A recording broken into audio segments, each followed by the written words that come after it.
Conflictos armados, relaciones internacionales, soberanía, análisis coyuntural, táctica y estrategia militar, terrorismo. Sean todas y todos bienvenidos a su programa Lógica de Guerra, un espacio informativo y de difusión sobre los conflictos humanos a nivel de los estados donde involucran parcial o totalmente sus fuerzas armadas o componentes irregulares. Todo ello considerando sus dimensiones diplomáticas, sociales, políticas, psicológicas y económicas. Asimismo, aporta una visión didáctica sobre las cuestiones prácticas de la política de defensa de los países, la planificación estratégica, así como los aspectos operativos de la guerra moderna y no convencional. En este sentido, nuestro video de hoy se titula Guerra en Ucrania, un conflicto asimétrico de alcance global. La actual crisis entre Ucrania y Rusia es un constructo de manifestaciones ocurridas en la Plaza Maidán de Kiev en octubre del año 2013, producto de la negativa del entonces presidente Víktor Yanukovych de firmar el pacto de asociación con la Unión Europea, lo cual inició un proceso de enfrentamientos dentro de la sociedad ucraniana.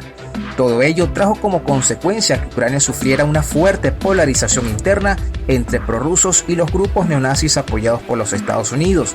Conflictos entre ambas facciones desembocaron en la instauración de un nuevo gobierno de facto que nunca llegó a tener las credenciales necesarias ni las facultades pertinentes para avanzar en el proceso de negociación de pacificación nacional. Para la política guerrerista de los Estados Unidos siempre ha sido conveniente una Ucrania gobernada por fuerzas ultranacionalistas y de extrema derecha, que, bajo un análisis acuicioso, podrían resultar inestables y poco confiables, pero que serían preferibles antes que aceptar un gobierno subordinado a Rusia.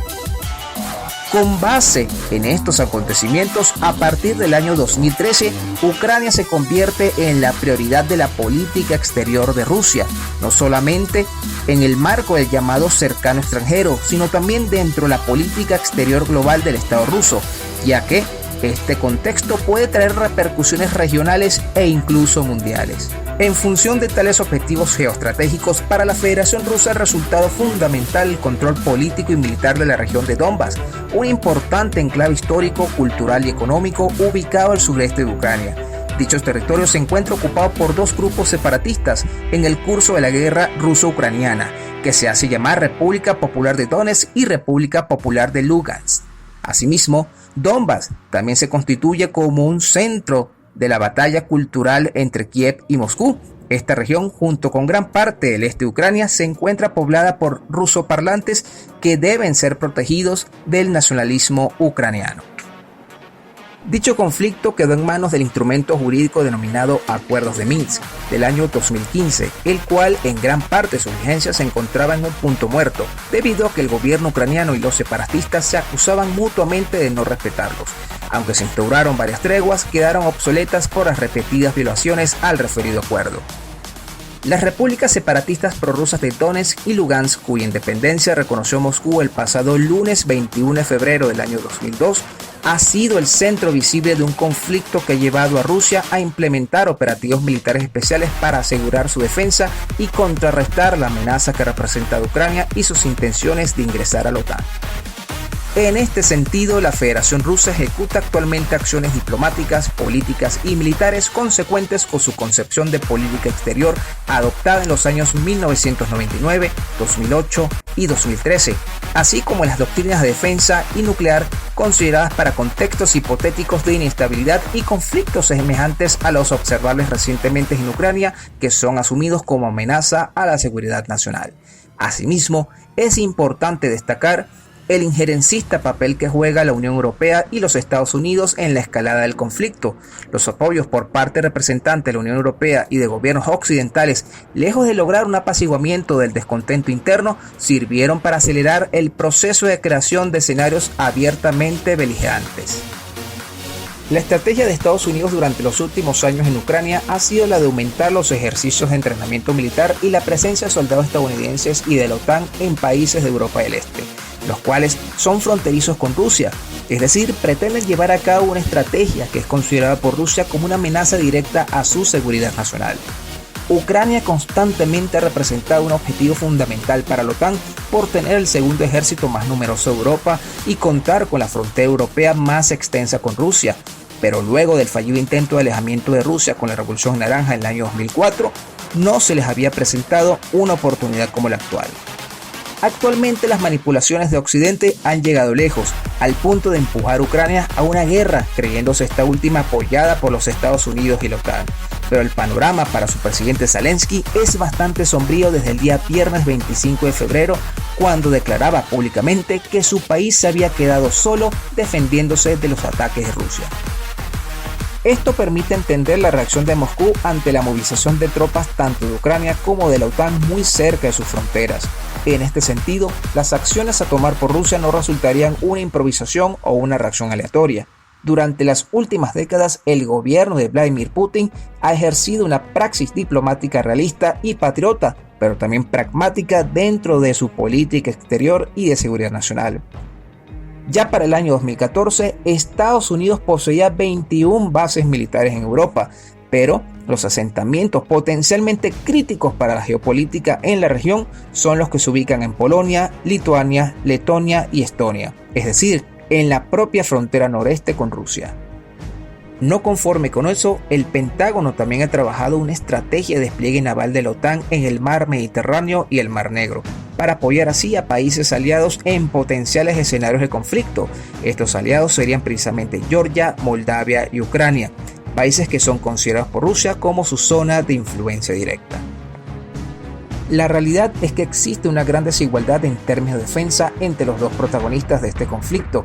En este sentido, Rusia, que debemos tener en cuenta es uno de los países más grandes del mundo, se posicionan en el ranking del 2002 del Global Firepower como el segundo país con mayor poder militar de todo el mundo, seguido de los Estados Unidos, mientras que Ucrania se sitúa en un humilde puesto 22 de los 140 países analizados. En general, el país ruso cuenta con más unidades que Ucrania en todas las categorías desglosadas, ya sean tanques, flotas navales o helicópteros de ataque. Las cifras que más saltan a la vista son aquellos de los soldados con los que cuentan cada país. El total de soldados de Rusia duplica los recursos humanos del vecino país. Además, el país presidido por Vladimir Putin cuenta con un presupuesto de casi 130 veces más grande que aquel presidido por el exactor Volodymyr Zelensky. Esta ventaja permite al Kremlin realizar una mayor inversión en tecnología militar más vanguardista y novedosa.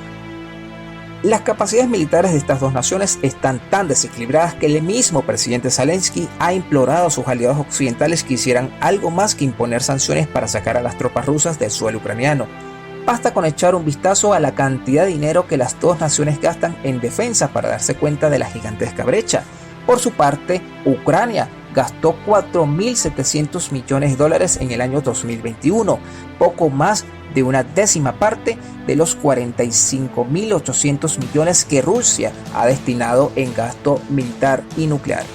Mientras el gobierno ruso emprendió en el año 2008 una campaña de modernización de sus fuerzas armadas, después de que una breve guerra con Georgia dejara al descubierto las carencias de su equipamiento, el armamento de Ucrania sigue siendo en gran medida de la época de la Unión Soviética. Sin embargo, en su ambición por entrar a la OTAN, Ucrania ha reorganizado la estructura de sus fuerzas armadas y tiene previsto reequipar sus fuerzas aéreas con aviones de combate occidentales para mediados de la década del 2030. Esto antes del conflicto abierto con Rusia. También tiene previsto mejorar su capacidad naval a través de los países que le son aliados.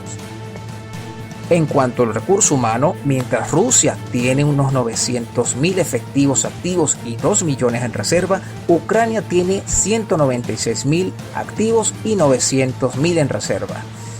En el marco de la guerra, Ucrania ha comenzado a reclutar reservistas para estos efectos entre 18 y 60 años. Solo en fuerza terrestre, Rusia tiene el doble capacidad con 280.000 soldados frente a los 125.600 de Ucrania, y su fuerza aérea es casi 5 veces más fuerte con 160.000 integrantes frente a los 35.000 de Ucrania. Respecto a armas y vehículos, hay mucho que comparar aquí. Aviones de ataque, vehículos blindados, misiles, pero en términos generales Rusia tiene mucho más que su contraparte ucraniana. Por ejemplo, Rusia tiene más de 15.857 vehículos de combate blindados frente a los 3.309 de Ucrania. Tiene además 10 veces más aviones, con 1.391 frente a los 128 de Ucrania. Asimismo, posee 821 helicópteros frente a los 55 que posee en su arsenal Ucrania, si se incluyen los aviones de la Marina de estas Fuerzas Armadas. Mientras que Rusia tiene 49 submarinos, Ucrania no posee ninguno. Hay una gran diferencia entre las dos fuerzas. Rusia tiene un dominio aéreo mucho más capaz, sus defensas aéreas son más fuertes. Hay una gran diferencia en cuanto a helicópteros y aviones disponibles a todos los niveles, desde aviones de transporte hasta aviones de combate y helicópteros de ataque. En Ucrania han habido serios problemas de modernización debido a las dificultades económicas derivadas del año 2014, por lo que los militares carecen de defensa aérea y artillería moderna. En particular, carecen también de radares de artillería y de contrabatería y otros equipos de vigilancia para detectar la artillería enemiga y al menos tener alguna posibilidad de suprimirla con la propia. Estas capacidades son fundamentales para que el ejército de Ucrania pueda maniobrar y reabastecerse. El presidente ruso Vladimir Putin describió la invasión de Ucrania por parte de su país como una operación militar especial, pero desde el principio esta no ha sido una campaña restringida y limitada. Algunos se han referido a la incursión como Operación Z, por las marcas distintivas de la letra Z que se le ven en los vehículos militares de apoyo ruso, y es la campaña militar más grande y compleja organizada por Moscú desde su invasión a Afganistán en 1979. También es la primera oportunidad que el mundo ha tenido de ver toda la potencia de la nueva maquinaria militar de Rusia, una fuerza de combate profesional y modernizada que ha sido completamente renovada desde la guerra de Rusia con Georgia en el año 2008. La ofensiva actual de Rusia está siendo llevada a cabo por dos nuevos batallones militares de armas combinadas de los distritos del oeste y sur de Rusia, cerca de la frontera con Ucrania, que se crearon después de la anexión de Crimea por parte de Rusia en el año 2014.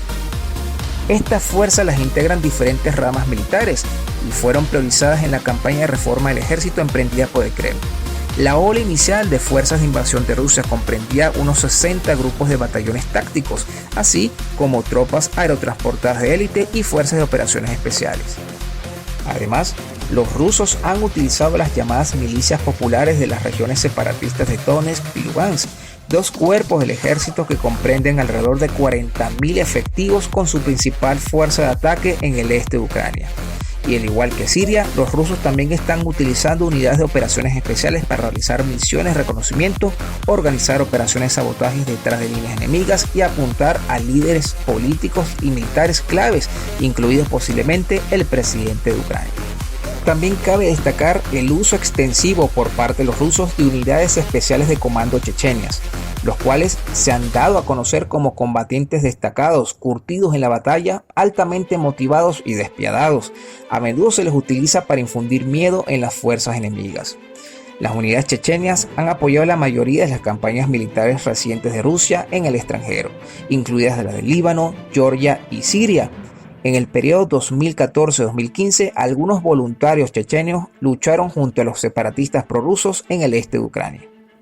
En la guerra actual probablemente están siendo utilizadas fuerzas chechenias en operaciones urbanas y durante búsquedas de seguridad sistemáticas dentro de los territorios ocupados por Rusia, lo que sin duda resultarán en numerosas detenciones y persecuciones.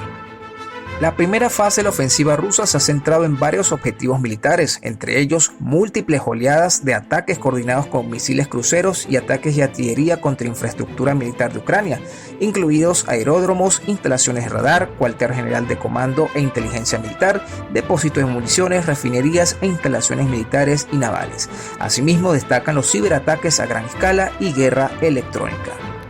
También figuran ataques aéreos simultáneos y redadas de fuerzas especiales en zonas recónditas de Ucrania. También un asalto frontal masivo en Donetsk y Lugansk destinados a involucrar a las fuerzas ucranianas en una lucha defensiva prolongada, un bloqueo naval parcial en los puertos ucranianos y la captura de varias ciudades ucranianas. Aunque los rusos han enfrentado una fuerte resistencia de las fuerzas ucranianas, tienen ventajas cruciales en el campo de batalla, incluida la superioridad aérea y el control de algunas zonas estratégicas. El avance militar simultáneo en varios frentes también han obligado a las fuerzas armadas ucranianas a responder de forma más esporádica y centrarse en operaciones defensivas, concretamente en los principales centros urbanos. Rusia y Ucrania se enfrentan a una guerra en que la capacidad militar de ambos países es muy diferente. Los recursos del ejército invasor, que ha conseguido acabar ya con gran parte de la defensa ucraniana, sobresalen por encima de sus países vecinos. Lo hacía ya incluso antes de comenzar el conflicto. Aquí concluye su programa Lógica de Guerra. Esperamos que el mismo haya sido de su agrado. Me despido no sin antes recordarle a nuestra audiencia que esta iniciativa es gracias al Estado.net, hegemonía cultural para un nuevo imaginario colectivo. Pueden ubicarnos en las redes sociales Instagram, Facebook y Twitter. Suscríbete también a nosotros en YouTube. Si te gustó el video, dale like y haz clic en la campanita para recibir las notificaciones de nuestros contenidos. Mi nombre es Julio Cáceres y para mí fue un inmenso placer compartir con todas y todos ustedes. Hasta la próxima.